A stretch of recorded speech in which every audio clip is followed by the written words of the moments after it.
Today we have the 2022 Tesla Model Y with just over 50,000 miles on the clock.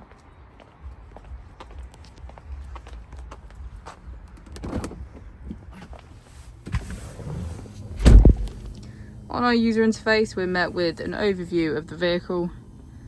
This allows us to open the bonnet, charging port and boot, all from within inside the car.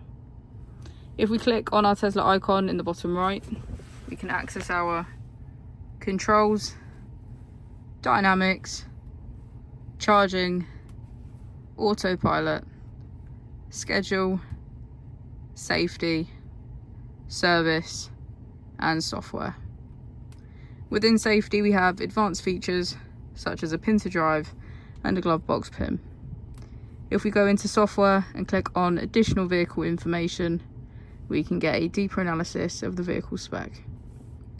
The Model Y comes with a 360 degrees camera, and with that you can access your dash cam.